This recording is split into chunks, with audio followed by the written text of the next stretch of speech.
Hello, hello, je suis Céline Oel, freelance dans le secteur de la communication. J'ai lancé ce podcast après la deuxième saison du confinement avec une furieuse envie d'aller questionner sur le terrain l'intuition des femmes qui entreprennent. Tous les 2 mois, durant une demi-heure, je parcours avec mon invité la création de son entreprise ou de son activité, ses valeurs et d'autres thématiques selon ce qu'elle m'inspire. Aujourd'hui sur le podcast, j'accueille Joan Toussaint, gestionnaire de gîtes et d'hébergements insolites à Géronsart, dans la commune de Couvin. Oui, j'ai bien dit Joan et pas Joanne, Jean ou que sais-je. Mon invité porte en fait le prénom d'une chanteuse folk américaine des années 60, Joan Baez, que je t'invite à aller découvrir si tu ne la connais pas. Pour Joan Toussaint, mon invité, tout a commencé en 2001 à l'Académie des Beaux-Arts de Bruxelles. Elle y rencontre son compagnon et tous les deux, ils vont d'abord créer une société d'architecture d'intérieur et plus précisément de meubles design. C'est un événement malheureux qui va les conduire tous les deux à Géronsart, où ils vont finir par s'installer et par créer au fil des années des hébergements insolites et des gîtes. Pour me rendre là-bas, j'ai pris les petits chemins de campagne et je n'ai pas été déçue par la beauté et le calme qui conduisent à la maison de Joan. C'est son papa, qui entend rester le maître des lieux, qui m'a accueilli à la barrière. Joan s'excusera ensuite pour le bazar dans la maison, avant de m'offrir une tasse de café fumante et d'allumer un feu dans la cheminée. C'est dans cette atmosphère chaleureuse que nous avons entamé notre discussion. Bienvenue sur le podcast Les Intuitives.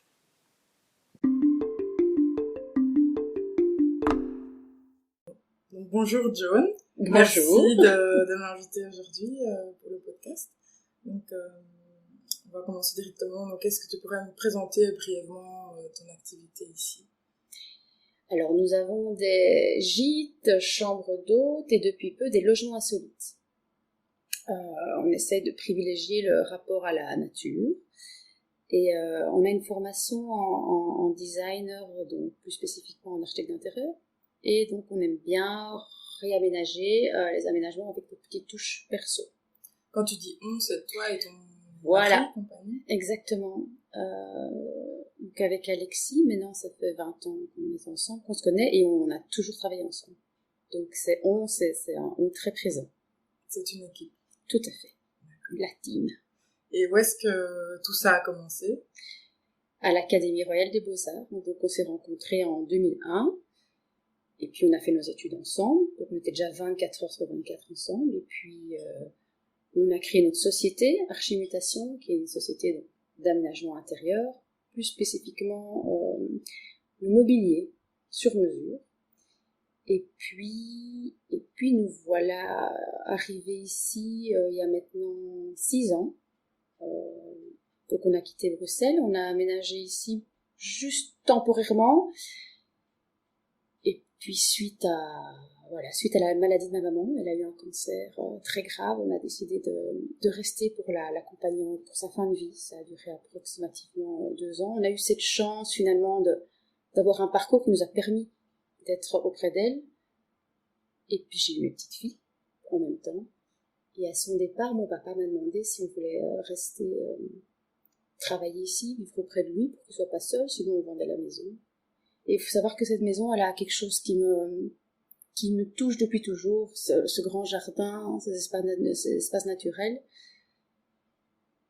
Et voilà, on suit un peu le courant. On est un peu comme ça, on s'est dit, bah oui, ça peut correspondre à nos envies, il y a de quoi aménager, il y a de quoi donner notre touch. Et donc on est resté, et ça fait maintenant 6 ans qu'on est ici, et ça y est, on se sent chez nous. On a investi les lieux, on a investi la région aussi, on a beaucoup les gens qui travaillent ici.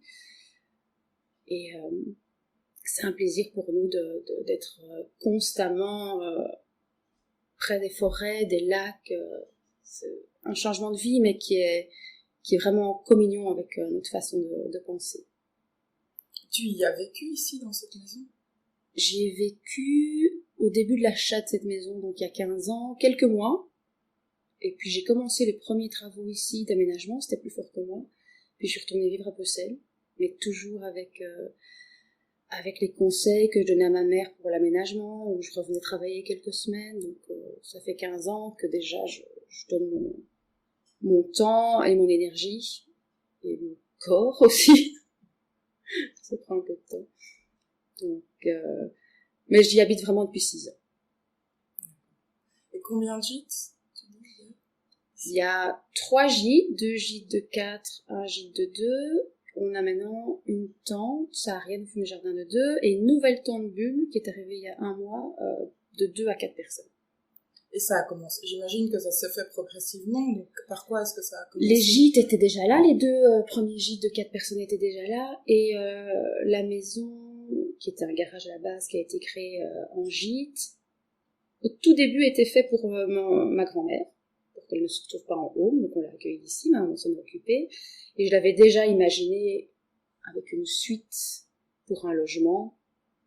Et donc on en a créé ce gîte quand elle est partie.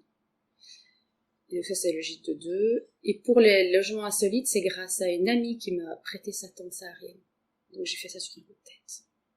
Je me suis réveillée, elle m'a prêté la tente, hop, j'ai pris la tondeuse, j'ai été débroussailler le reste du jardin, et on l'a mise en 2 semaines. Et là on s'est dit, ça marche. Les gens ont l'air d'être attirés par ce contact, d'être en plein milieu des bois, de notre petite forêt. Et donc la deuxième tente est arrivée parce qu'on sent que les gens disent ça. On sent vraiment que le retour à la nature. Puis on n'est pas trop loin de Bruxelles, pas trop loin des grandes villes comme Anvers, et donc les gens, en quelques heures, arrivent ici et se dépaysagent. Se dépaysent.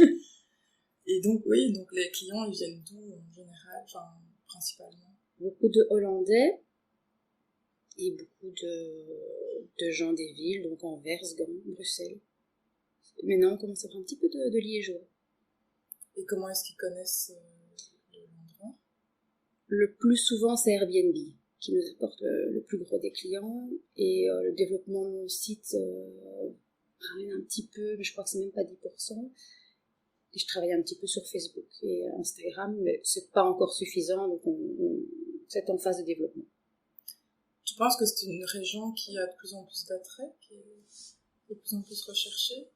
Avec l'effet Covid, les gens ont vraiment voulu découvrir la Belgique. Et oui, je pense que le Virou en Val a amené pas mal de touristes qui avaient besoin de randonneurs surtout.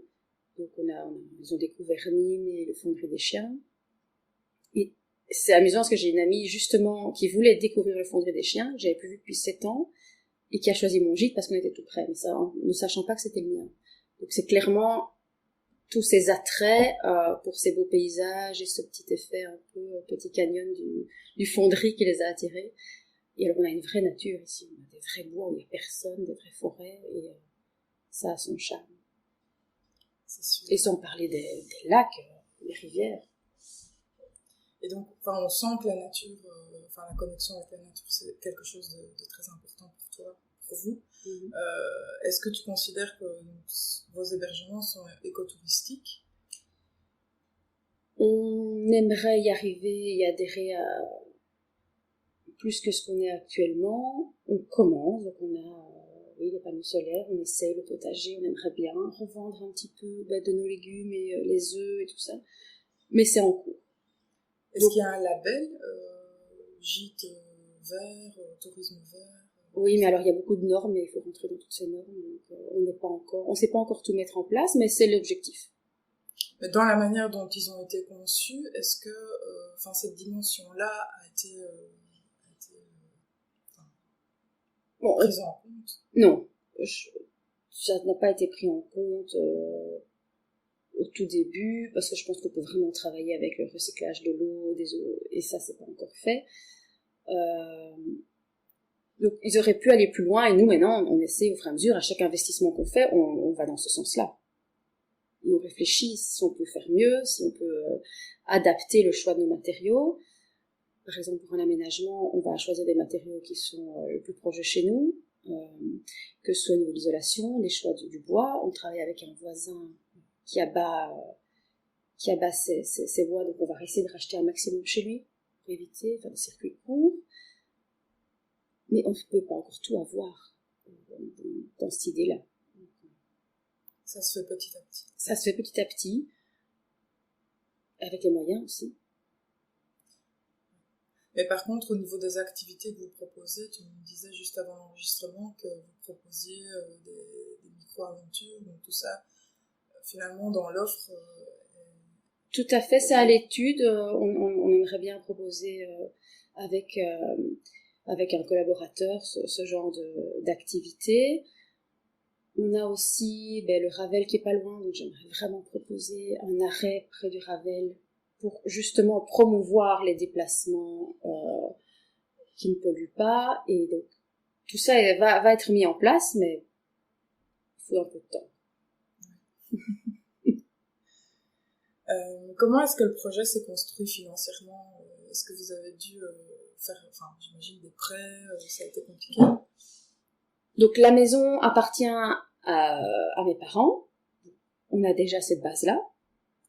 Maintenant, le reste, ma mère, juste avant son décès, a décidé d'investir tout le capital qu'il avait mis de côté pour faire la création de l'annexe ici, en sachant que comme ça on allait pouvoir avoir tous ces financements-là.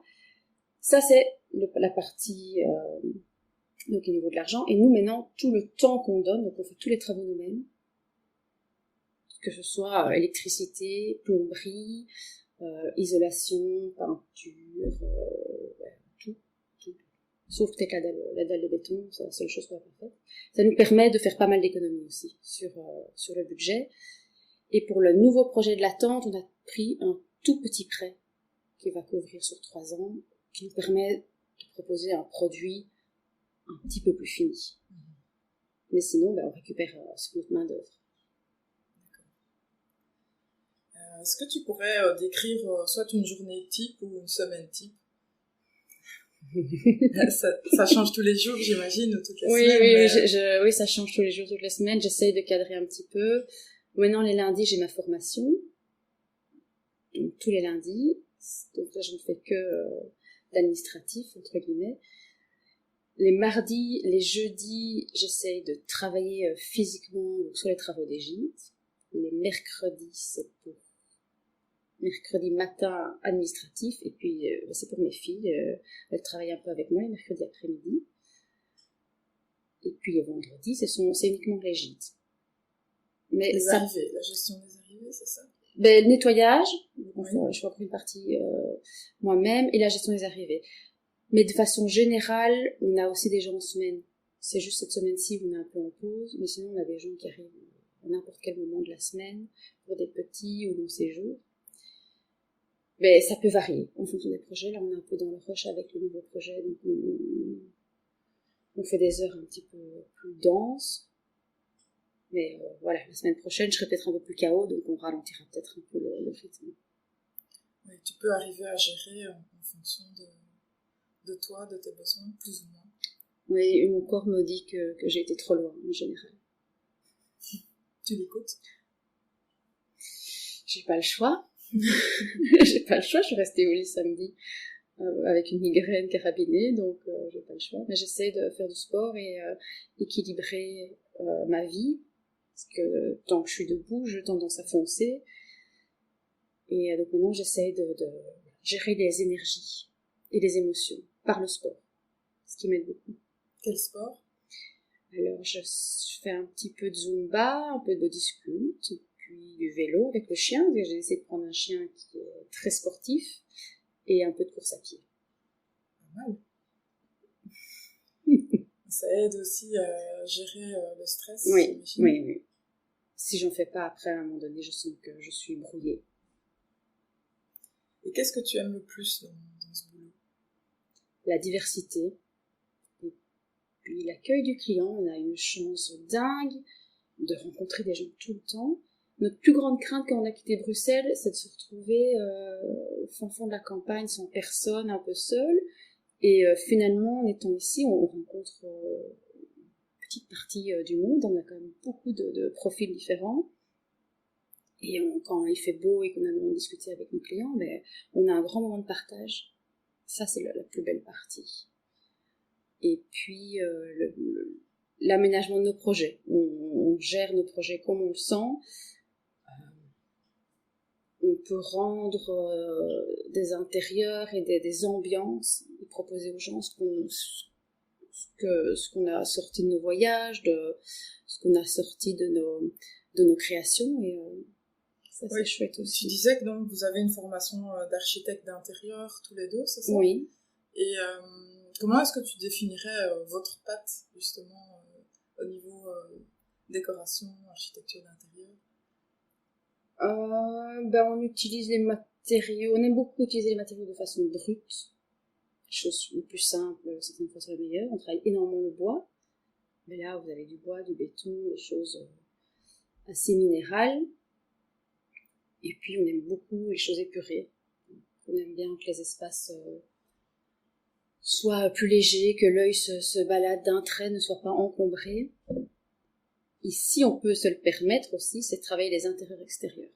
Donc, que d'une vue, on puisse déjà être à l'extérieur.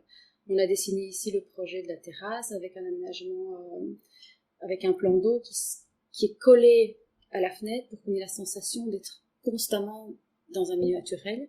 Et qu'en ouvrant le châssis, on est 60 mètres carrés par un beau temps d'été en plus.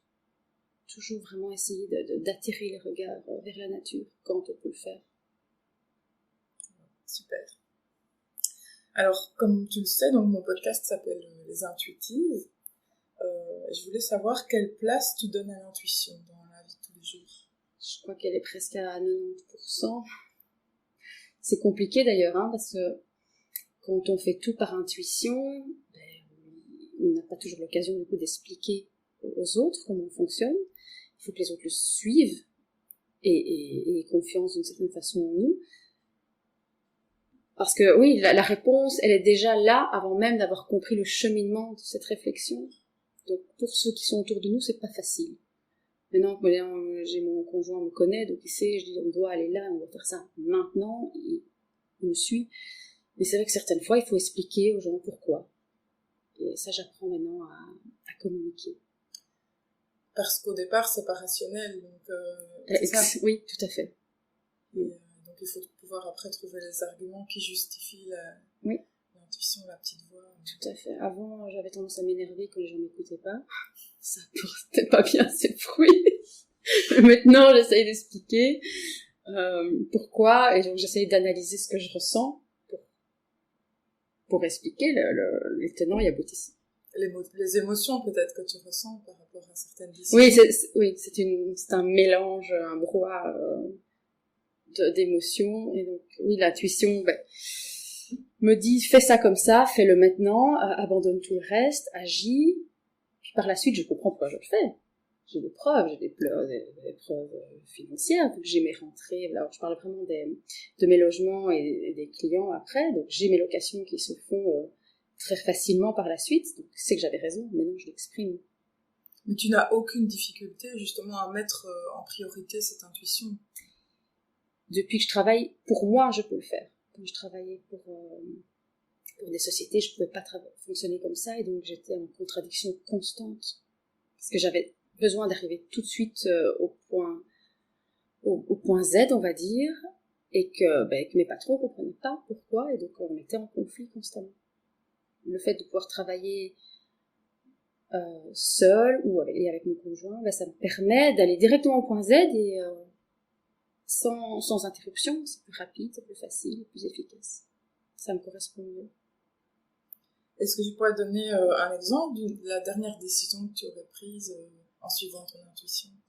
C'est clairement la tente saharienne où le projet s'est fait en 2 semaines de temps. Et au moment où j'ai lancé les réservations, une fois que c'était installé, et que mes 2 mois de location se sont faites en 2 semaines. Les 2 semaines par la suite, tout était clôturé. Donc ça, c'était bien la preuve que je sens un petit peu l'air du temps. Les tendances du marché, tout à fait. Les gens attendent. Exactement. Alors moi, il y a quelque chose qui me tient aussi à cœur, c'est l'entrepreneuriat féminin. Donc j'avais quelques questions à te poser par rapport à ça. Est-ce qu'il y a une entrepreneuse, une femme inspirante autour de toi qui t'aurait donné l'énergie pour lancer ce projet? Ben, je pense que clairement, c'est ma mère, hein. Ça, y a rien à faire. C'est elle qui m'a donné un peu la suite. Elle voulait que j'ai un boulot qui me corresponde et c'est grâce à elle et avec tout ce qu'elle avait créé en amont. Donc j'ai repris un petit peu ce flambeau, mais elle savait aussi que c'est ce qu'il me fallait. Donc oui, ce serait ma maman. Est-ce que tu as vécu un échec avant de lancer ce projet qui aurait été révélateur et qui t'aurait appris plein de choses pour ta vie d'aujourd'hui? Alors j'ai vécu beaucoup d'échecs, alors de... Un gros. Enfin, ou en tout cas, un échec qui t'a vraiment remise complètement en question, mais qui aujourd'hui s'avère très profitable. De façon professionnelle, ben, il y a eu mon licenciement de la société dans laquelle je travaillais pendant quelques mois. Ça a été quelque chose pour moi difficile. Quelque part, l'abandon et le fait qu'on n'ait pas envie de toi, c'est toujours difficile à entendre. Et donc oui, j'ai dû me demander pourquoi je ne fonctionnais pas bien dans une société. Et c'est pas toujours facile hein, de créer tout soi-même et de prendre tout entre guillemets sur les épaules. Ce serait plus facile pour moi d'aller au boulot le matin dans une société, boire mon petit café, faire mes projets, revenir le soir et laisser tout ça au bureau. Ici, c'est constant, c'est les samedis, c'est les dimanches, c'est certaines fois avec des messages jusqu'à 23h. Mais je peux pas fonctionner autrement. Donc j'accepte. Donc c'est cette expérience négative qui t'a fait prendre conscience que tu devais peut-être être ta propre patronne. Oui, entre autres, oui. Okay. Quelle est ton ambition aujourd'hui avec ce projet? La première ambition immédiate, j'aimerais que tout soit terminé au niveau des travaux. J'aimerais vraiment que les gens puissent venir dans un lieu où ils se sentent bien, un lieu de partage aussi. Et oui, si on peut aller un peu plus loin, pouvoir travailler aussi, ben voilà, tout ce qui est ces projets-là en plus, donc les micro-aventures, travailler avec quelqu'un qui ferait des soins, travailler un peu plus aussi. Oui, là j'ai une dame qui est venue pour faire tout ce qui est des soins du corps, soins du visage, donc on est en train de mettre ça en place. Je veux vraiment que les gens se sentent en harmonie, aussi bien dans un espace que mentalement, moralement, pendant un instant. Donc tu voudrais proposer encore plus de services autour de la location Oui, je pense que le lieu est en demande. Alors j'aime bien terminer par demander à mon invitée si elle a des suggestions en termes de lecture ou de films ou de podcasts pour les personnes qui nous écoutent. Alors, justement, on en parlait tout à l'heure, le dernier podcast que je trouvais assez intéressant, c'était Manger le crapaud. Je suis en train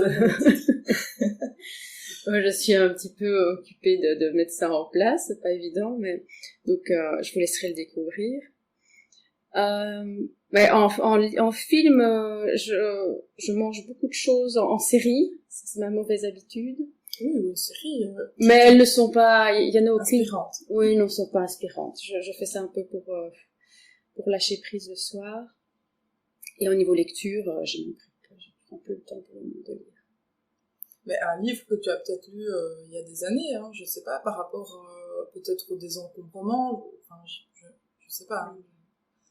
Même pas. Ok. Et alors une citation ou un mantra, quelque chose, enfin une petite phrase qui te guide au quotidien ou qui te ramène à tes valeurs? Il y a quelques années, donc j'ai été scout, on m'a donné un cali. À l'époque, je l'avais pas bien compris. Donc un cali, tu peux. Donc un cali, c'est au scout, on a un totem la première année où on rentre au scout. Donc j'ai eu un totem. C'est un animal en général, moi c'était Sumanga, et le cali ça vient la deuxième année, donc on apprend un peu à te connaître, et donc on va un petit peu plus rentrer dans ton caractère, et moi c'est Dolce Vita, donc la troupe m'a donné ce cali. À l'époque c'est ce que je devais probablement dégager, je me suis perdue en route, et donc régulièrement, quand je suis un peu sur les nerfs, je me dis, bon, allez, on va essayer de revenir à cette vie douce. C'est ce que j'ai envie que les gens aient ici. Donc, voilà. C'est ton fil conducteur. Oui, mon fil rouge. Okay. Bah, écoute, merci beaucoup pour le temps que tu m'as accordé. Merci à toi. Accueil. J'espère que ça inspirera. J'en suis sûre. Et en tout cas, je te souhaite une bonne continuation de tes projets. Merci.